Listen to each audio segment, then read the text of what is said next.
बादशाह हूँ सुंदरी। इस कैद में एक एक पल तुम्हारे बगैर तड़पा है तुम्हारा गुलाम।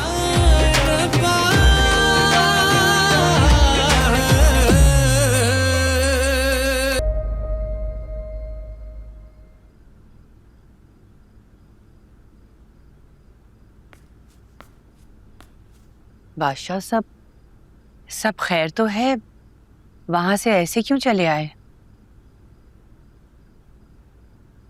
एक अंधेरा सा है मेरे अंदर लाजो माँ। वहां की रौनकें मेरे दिल के सन्नाटे को नहीं मिटा सकती। अब तो बेटा सन्नाटे ही उस हवेली का मुकद्दर बन गए हैं। बस मेरी दुआ है कि तुम्हें अल्लाह उनसे महफूज रखे। जिससे पहली नजर में मोहब्बत हुई वो लड़की मुझे मिल तो गई, लेकिन फिर भी खो दिया मैंने उसे। बहुत मायूस हूं। ना ना बेटा, मायूसी की बातें नहीं करते। मायूसी कुफर है, ऐसे नहीं कहते बेटा। लेकिन शायद मोहब्बत मेरे नसीब में नहीं।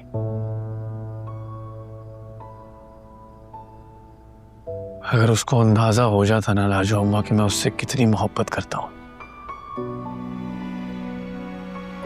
तो वो मुझे कभी छोड़ के ना जाते, हमेशा मेरे पास रहते, हमेशा मेरे पास ही रहते।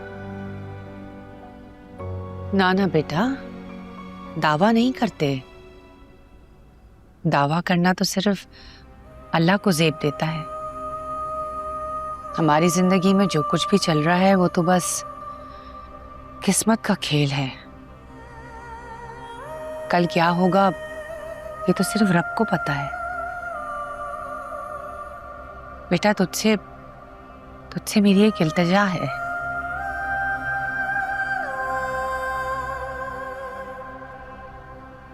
उसको ढूंढ ले।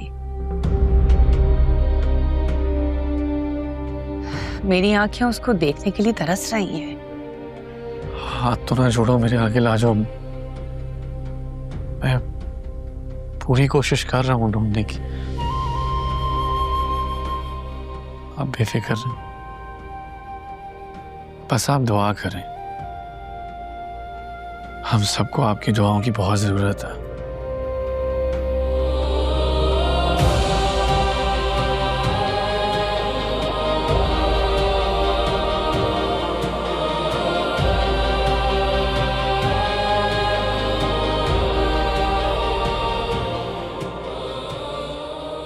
और कितना वक्त लगेगा? आज तक ऐसा नहीं हुआ कि किसी का पता ना चल सके। समझ में नहीं आती कि जमीन खा गई या आसमान निकल गया। मुझे हर हालत में गुलाम चाहिए, और वो भी जिंदा। मुझे इत्तला करो।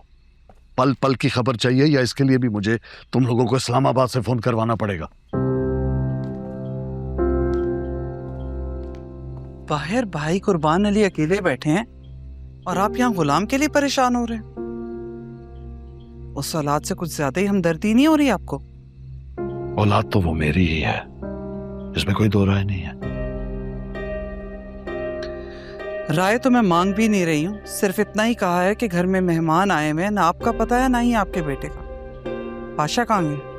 तुम्हारे भाई ने उससे कुछ कहा है, जिसके बाद वो यहाँ से चला गया है। चाय का काम क्या होगा उस गुलाम की माँ के पास? वैसे मेरे भाई के साथ आपका रिश्ता सिर्फ मेरी वजह से नहीं है, अब वो आपका समधी भी लगता है। पाशा का सुसर इसी बात का लिहाज रखा करे। तो तुम्हारे भाई को भी ये समझना चाहिए कि तल्ख अल्फाज इस्तेमाल करने से पहले वो इस बात को जहन में रखे कि उसकी बेटी अब इस घर की बहू है, और बादशाह की बीवी भी। बादशाह आजकल जिस दौर से गुजर रहा है उसे तुम भी अच्छी तरह जानती हो, और मैं भी। पता नहीं हमारे ही खानदान में ये मोहब्बत का मसला क्यों।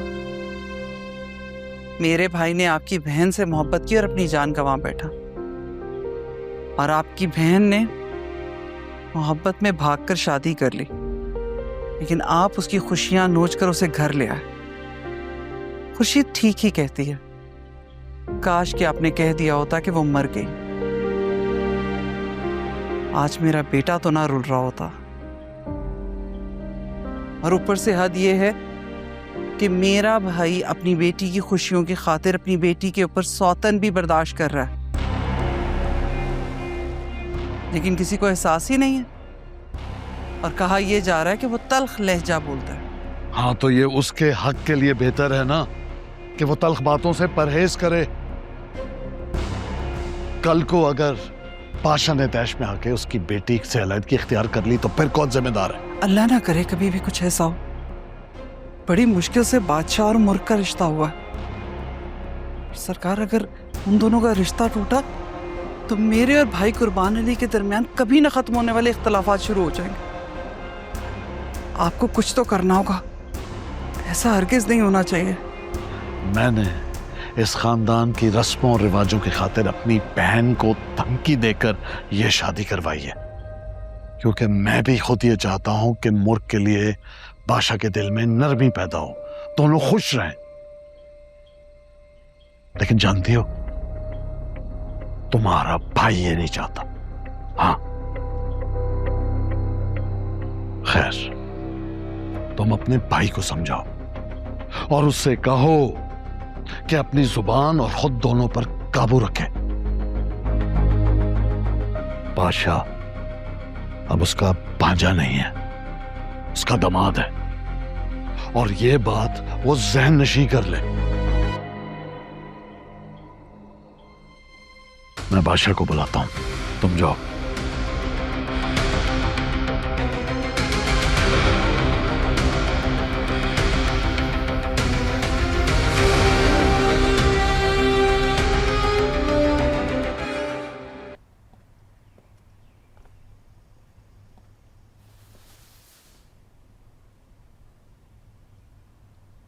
बादशाह यहां आया था, कहां गया?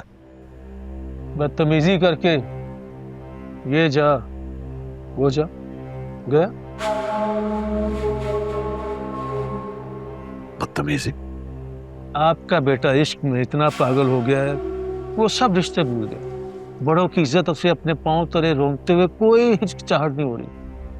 उसे इतना भी एहसास नहीं कि अब मैं रिश्ते में उसका ससुर लगता हूं।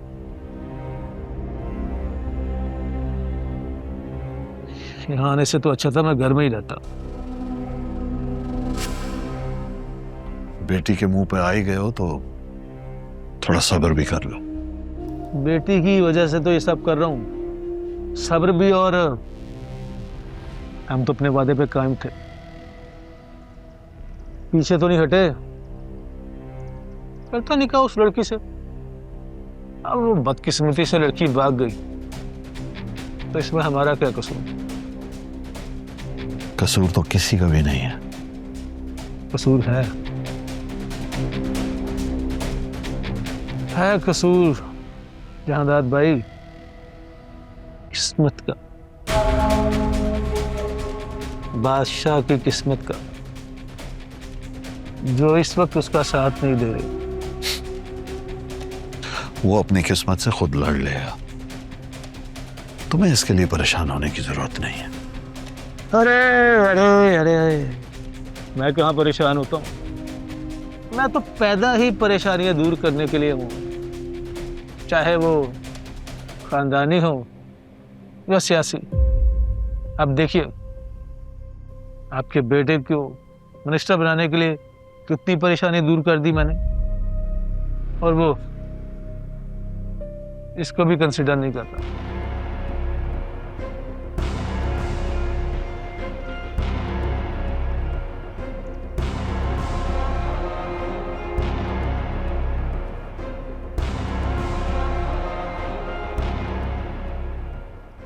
तुम बैठो, मैं भी आता हूं।